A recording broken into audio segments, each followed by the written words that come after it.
In the world of personality theory, few types evoke as much mystique and introspective curiosity as the INFJ and INTJ.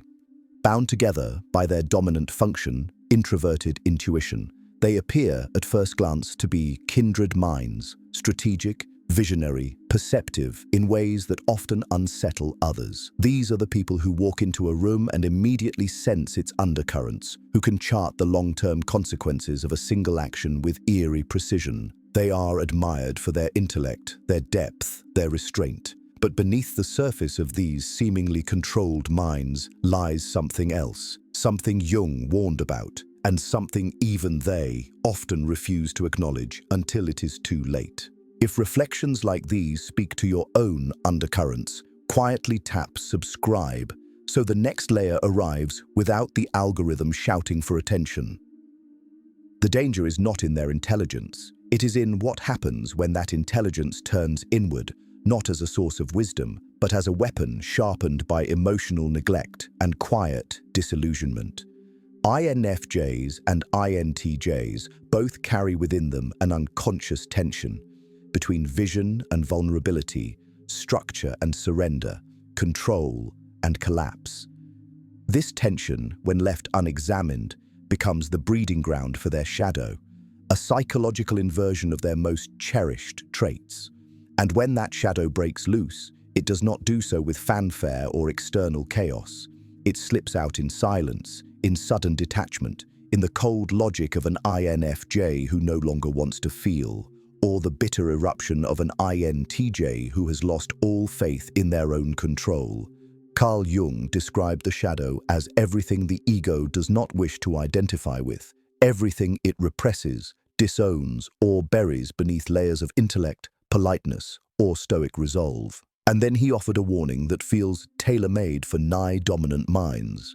The shadow is a living part of the personality, and therefore wants to live with it in some form.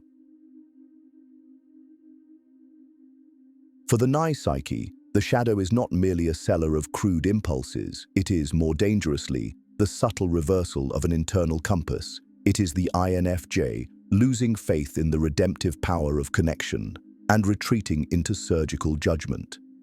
It is the INTJ abandoning logic in favor of emotional vengeance, burning bridges they once built with mathematical care.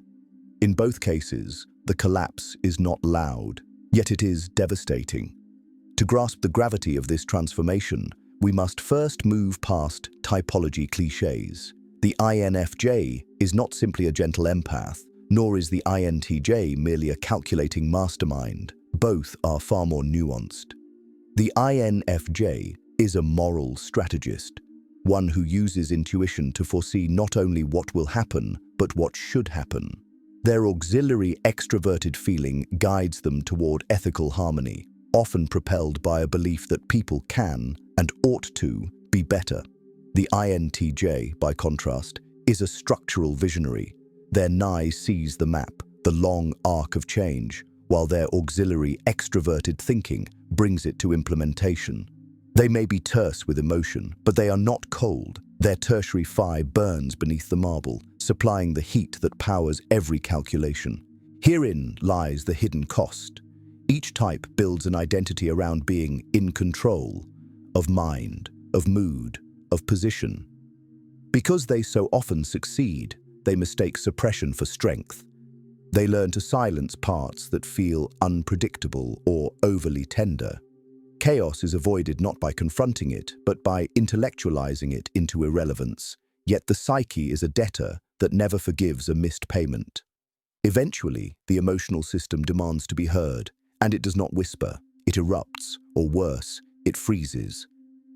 The INFJ may experience the shift as a quiet implosion. Where once they extended grace, they now withdraw without explanation. Where they once listened, they now analyze. The resonance that once defined their presence is replaced by a subtle chill, a stillness that masquerades as peace, yet is merely disengagement. It is as if they have stepped behind glass, observing without participating, judging without revealing what they truly feel. This is the INFJ's shadow, Not emotional immaturity, but ruthless detachment, a complete abandonment of the role they once held in others' emotional ecosystems. The INTJ's descent is no less dramatic, though it often masquerades as strategic adaptation. When the shadow surfaces, the INTJ loses precision. Their long-ignored phi bursts forth not as clarity, but as simmering resentment. What once was a calculated decision becomes a reaction. What was once silence for focus becomes silence for isolation. Logic gives way to scorn. The world, once viewed as a series of solvable systems, becomes a field of betrayal, disillusionment, and existential fatigue. Here, Nietzsche whispers his own cautionary echo: when you gaze long into an abyss, the abyss also gazes into you. Both types, in shadow form, become alien to themselves, and worse, they justify it. The INFJ claims they have simply outgrown people. The INTJ convinces themselves that rage is just another tool. Yet, neither is at peace. The INFJ grows brittle, the INTJ volatile, and the longer they remain in shadow, the more they drift, not evolving, but fracturing. This is the war behind the image, the shadow war. In the next chapter, we will step fully into that frost and ask, what happens when the INFJ finally stops feeling and begins to cut? The INFJ begins their descent not with rage, but with retreat. It happens slowly, almost invisibly, a missed text, a smile that doesn't quite reach the eyes, a conversation where they once would have asked, "How are you really?" now answered with silence, or worse, a nod of polite disinterest. To those around them, it may seem like the INFJ is simply tired, distracted, perhaps going through something they'll eventually articulate. But the INFJ does not explain. They do not warn. They withdraw inwards like a wave folding back into the ocean, taking with it warmth, softness, and the instinct to care. This is the beginning of the INFJ's shadow, not coldness for its own sake, but the weaponization of withdrawal. It is the moment they stop offering warmth to those who took it for granted and begin, instead, to analyze without affection. This reversal is not accidental. It is the result of what Jung called a moral injury to the feeling function, an internal fracture where compassion meets futility and empathy turns to exhaustion. The INFJ, despite their sensitivity, does not often express hurt in real time. Their pain is stored in the basement of intuition, encoded as patterns, the way someone repeatedly ignored boundaries, the subtle lies people tell themselves, the faces that only call when they need something. These things accumulate.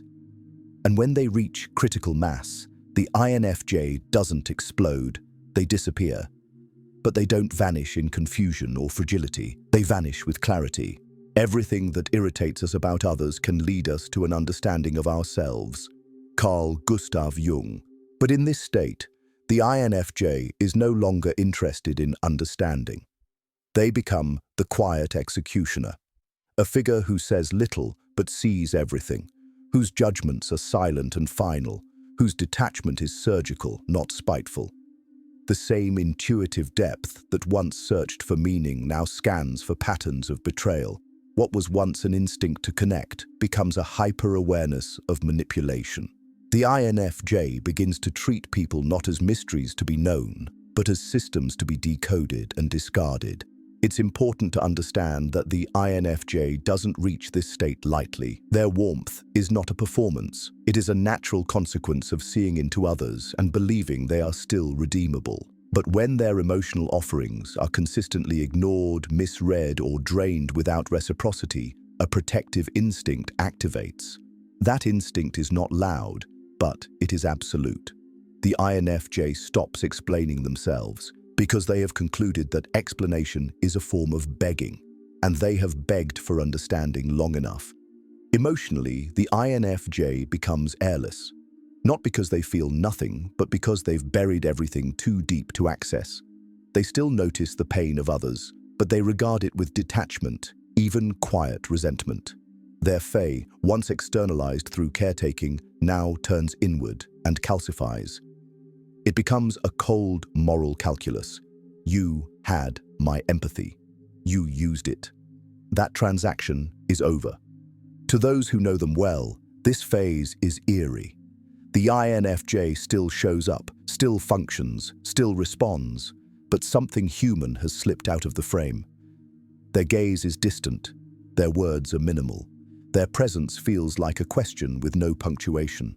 And yet, in this state, they often gain a strange clarity. Freed from the burden of emotional labor, the INFJ becomes frighteningly lucid. They see people's games immediately. They make clean, unflinching decisions.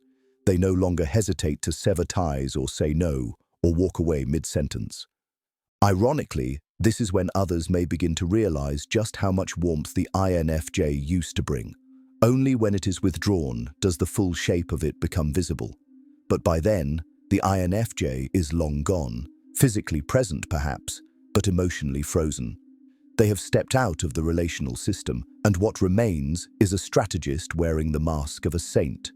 This transformation is often misunderstood. It is not cruelty. It is not arrogance. It is the psyche's way of protecting itself from spiritual erosion. The INFJ turns to ice not to punish, but to survive. It is the same motive that hardens a wound into scar tissue. Protective, not vindictive. But like all forms of protection, it comes at a cost. In cutting off the world, the INFJ cuts off part of themselves. They may feel more clear-minded than ever, but clarity without connection is a bleak landscape. No longer distorted by empathy, their perception becomes painfully precise. But precision is not fulfillment. It is not healing. It is only silence. In the next chapter, we cross over to the other side of the mirror. What happens when the INTJ, known for icy control, finally succumbs to fire? The INTJ does not fall in silence. Their descent is different from the INFJ's glacial withdrawal. It is volcanic, a slow build of pressure behind a disciplined facade, a storm system gathering heat in still air. For a long time, no one sees it coming because for a long time, the INTJ does not allow it to come. They analyze, they compartmentalize, they solve. But beneath the surface, the shadow has already been making its calculations. And when it emerges, it does not do so with precision. It erupts. Unlike the INFJ who turns to ice, the INTJ shadow is forged in fire, specifically in the suppressed emotional chaos they've spent a lifetime refusing to acknowledge. Their tertiary introverted feeling, phi, is the most underestimated part of their psyche, quietly holding the blueprint for everything they truly value. And when the world violates those values, when logic can no longer explain the betrayal, the failure, or the loss, that phi doesn't whisper, it ignites. The transformation is subtle at first. The INTJ start second-guessing their own frameworks. They notice cracks in the systems they once trusted. A plan that would have felt elegant now feels hollow. People they once tolerated become intolerable. And then, almost without warning, comes the burn, cynicism, anger, a rejection of everything and everyone they previously tried to work around or rise above. The INTJ becomes a firebrand in their own architecture, torching the scaffolding they spent years constructing. You must have chaos within you to give birth to a dancing star. Friedrich Nietzsche. But for the INTJ in shadow, the chaos is not creative. It is corrosive. It does not birth stars. It melts down structures. Their usual detachment vanishes. They react emotionally, speak impulsively, lash out, not because they've lost intelligence, but because they can no longer bear the cold indifference they once called clarity. They begin to feel more, not less, and they hate it. To an outsider, this shift can look like arrogance or even cruelty, but it is neither. It is disillusionment. It is grief. It is the slow realization that the very traits that once kept them strong, efficiency, control, independence, have become prisons. The INTJ burns because they once believed too much in their own logic, and when that logic fails to protect them from pain, they feel betrayed not by others, but by themselves. If you've ever watched yourself collapse from the inside out while still appearing composed on the outside, consider sending this video to someone who sees you beyond the structure, someone who reads what you never say aloud. At their worst, the INTJ becomes the broken strategist, a figure who doesn't simply abandon the plan, but destroys it with deliberate force. They turn their brilliance inward and begin to question everything. The people they trusted, the systems they built, even their own past decisions. This isn't reflection, it's detonation. They start to pull apart their identity thread by thread, not out of curiosity, but out of rage. If the system failed them, then perhaps the system deserves to be ruined. If people disappointed them, perhaps disappointment is the only truth left. What makes this phase especially dangerous is that it often looks like growth to the untrained eye. The INTJ may seem more expressive, more passionate, more alive, but it is not the aliveness of awakening. It is the fever of spiritual infection.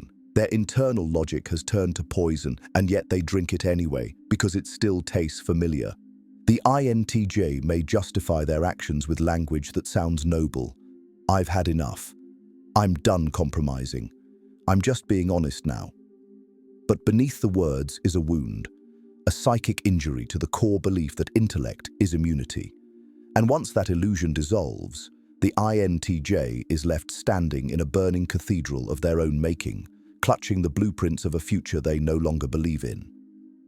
Herein lies the paradox. In becoming emotional, the INTJ is not becoming weak. They are becoming unintegrated. Their strength was never in logic alone. It was in the harmony between vision and value. When fire is ignored too long, it does not disappear, it mutates. And when it finally surfaces, it does so not as quiet moral conviction, but as wildfire. This fire doesn't only consume their worldview, it can destroy relationships, careers, and their sense of self. Because the INTJ doesn't burn at others, they burn through everything that once gave them direction. The strategist becomes the saboteur. The architect becomes the arsonist. And until they recognize the shadow for what it is, not a loss of control, but a call to integration, they will mistake destruction for power. In the next chapter, we will place these two shadows side by side, not as types, but as archetypes, each broken in their own way, each pointing toward the same forgotten truth. It is tempting to view the INFJ and INTJ shadow states as opposites, one frozen, the other inflamed. But beneath their surface contrast lies a deeper unity. Both are symptoms of the same internal war. A war between vision and reality, between the clarity they crave and the humanity they can't control, between the part of them that watches from a high tower and the part that bleeds unseen in the cellar below.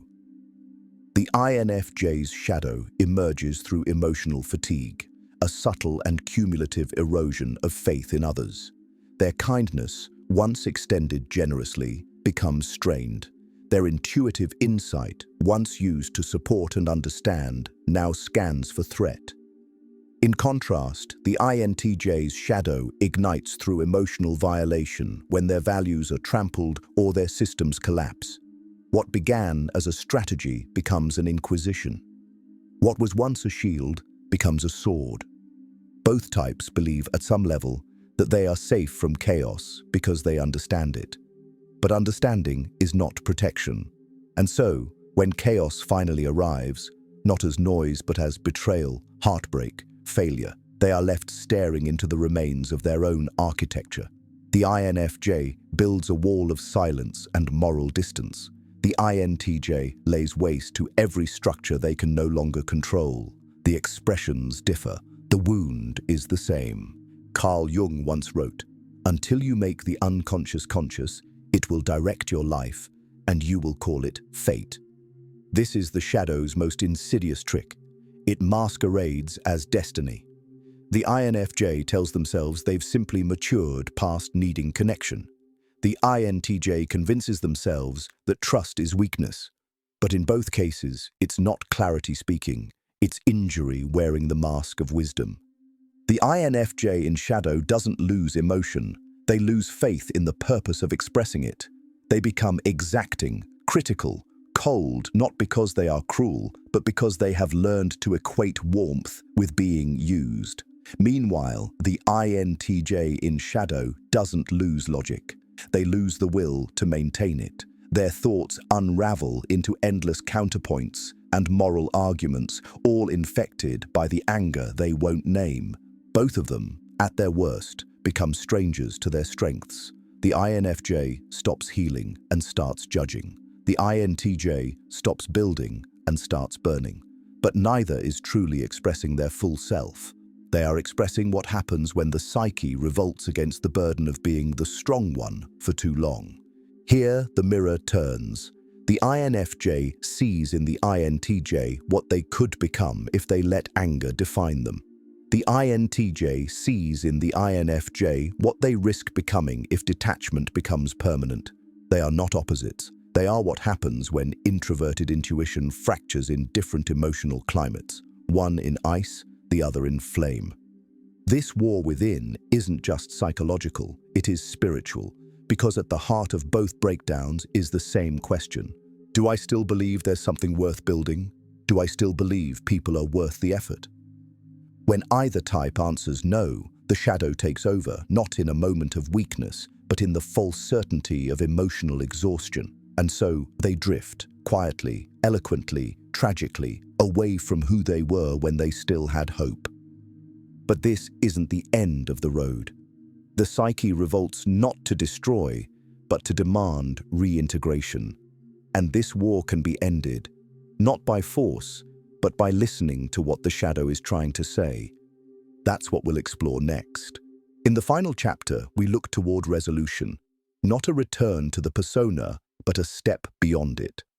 What does it mean to live without exiling the very parts of ourselves that scared us into silence? The shadow is not an enemy to be destroyed. It is a language to be translated. What INFJs and INTJs fear most in themselves is not darkness, but contradiction, to be emotionally attuned and ruthless, to be logical and unstable, to be insightful and blind. These conflicts feel like evidence of failure. But in truth, they are evidence of complexity. And complexity is not dysfunction. It is the material of the fully developed self. The shadow does not emerge to ruin us. It emerges because something in us has been neglected and it refuses to remain silent. Jung wrote that one does not become enlightened by imagining figures of light, but by making the darkness conscious. If this is true, then the INFJ must not suppress their judgment, nor the INTJ their emotional sensitivity. Instead, they must learn to wield them with awareness. For the INFJ, integration means allowing themselves to feel and express anger without fearing they'll become cold. It means holding boundaries without guilt, making decisions without endless emotional calculus. It means recognizing that empathy loses meaning if it's given without discernment. The INFJ's path forward is not away from compassion, but towards selective honesty, the kind that chooses not to save everyone, but still dares to remain open.